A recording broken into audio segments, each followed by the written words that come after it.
पिछले कुछ दिनों में हमने देखा है कि कोरोना की वजह से बच्चों की बड़ी ऑनलाइन क्लासेस हुई हैं, जिसकी वजह से बच्चों की आँखों की जो रोशनी है उस पे भी फ़र्क पड़ा है। और एक जो सबसे कॉमन चीज़ हमने देखी है कि बच्चों में आई रबिंग बहुत ज़्यादा हो गई है, यानी कि आई एलर्जीज़ का भी रेट बहुत ज़्यादा हो गया है।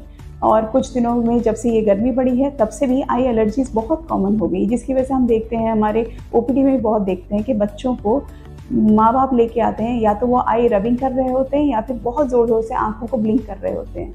अब हमें ये सोचना है कि आई रबिंग अगर बच्चे करते हैं तो इसके इमीडिएटली क्या इम्प्लीकेशंस हो सकते हैं और लॉन्ग टर्म इम्प्लीकेशंस क्या हो सकते हैं।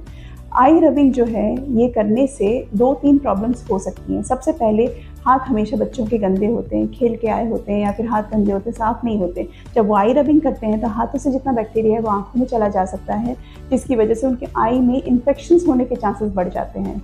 धूल मिट्टी रहती है, इसकी वजह से आई एलर्जीज़ भी होने की ज़्यादा चांस होते हैं। जब हम देखेंगे कि बच्चे जब आई रब करते हैं उसके बाद आँख सूज भी जाती है, लाल हो जाती है, आँखों से पानी गिरता रहता है।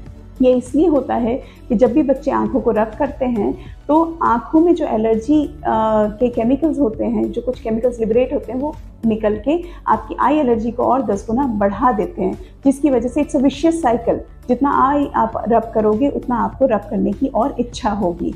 सो इसीलिए आई रब करना बंद करना बहुत ज़रूरी है, नहीं तो जो एलर्जी है वो कभी ठीक नहीं हो पाएगी। जब भी आप देखें बच्चा आई रब कर रहे हैं, तुरंत आप या तो आँखों में कोई लुब्रिकेटिंग ड्रॉप डाल दीजिए, ठंडे पानी के छींटे मार दीजिए, कोल्ड कंप्रेस जो जेल आई मास्क आते हैं वो आप आंखों पे ठंडा फ्रिज में से निकाल के रख दीजिए। कुछ भी अगर ऐसा करते हैं तो उनकी आई इचिंग जो है इमीडिएटली कम हो जाती है और वो रब करना बंद कर देंगे। अब तो हमें ये पता है कि एलर्जीज़ हैं, अगर हम ये सब ठीक नहीं करते हैं सिंपल चीज़ों से, लुब्रिकेटिंग ड्रॉप से या कोल्ड कंप्रेस से, तो फिर उसके बाद हमें स्टेरॉइड टाइप के ड्रॉप्स भी डालने की ज़रूरत पड़ सकती है। बच्चा जब छोटा होता है तभी एलर्जी ज़्यादा होती है, जैसे धीरे धीरे बच्चे बड़े होते हैं ये एलर्जीज़ भी कम हो जाती है। हमें तब तक उसको संभाल के रखना होता है, क्योंकि जो छोटा बच्चा है उसकी आई बहुत सेंसिटिव है, क्योंकि बच्चा ग्रो कर रहा है, डायनामिक है। जैसे वो ज़्यादा आई को रब करता है, वो जो फिजिकल प्रेशर उसकी आंखों के ऊपर पड़ता है उसकी वजह से ये जो काली पुतली होती है जिसको हम कॉर्निया बोलते हैं, उसके शेप चेंज हो सकता है, जिसकी वजह से वो जो है अपना शेप मेंटेन ना करके वो ज़्यादा तिरछा हो सकता है, और ज़्यादा तिरछा होने की वजह से उनकी आई में एस्टिग्मैटिज्म यानी कि सिलिंड्रिकल पावर आ सकता है, जिसकी वजह से उनकी नज़र भी कमज़ोर हो सकती है, सर दर्द हो सकता है, स्कूल में पढ़ने लिखने में तकलीफ हो सकती है।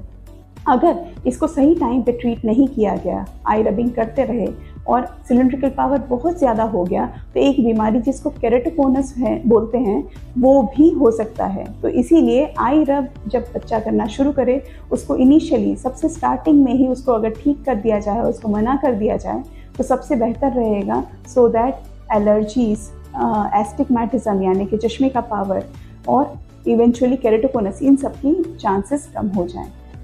तो जैसे ही आपके बच्चे आई रब करना शुरू करें, सबसे पहले उनको तो मना कीजिए, कोल्ड कंप्रेस कीजिए, लुब्रिकेटिंग ड्रॉप्स डालिए। अगर इससे ठीक नहीं होता है तो इमीडिएटली किसी डॉक्टर को मिलिए और आई एलर्जी को ठीक कराइए, चेक करवा लीजिए कि उनकी आंखों में कहीं पावर तो नहीं है जिसकी वजह से उनको स्ट्रेन होकर भी आई रबिंग कर रहे हैं। तो ये सब देख लेना बहुत ज़रूरी है। Thank you.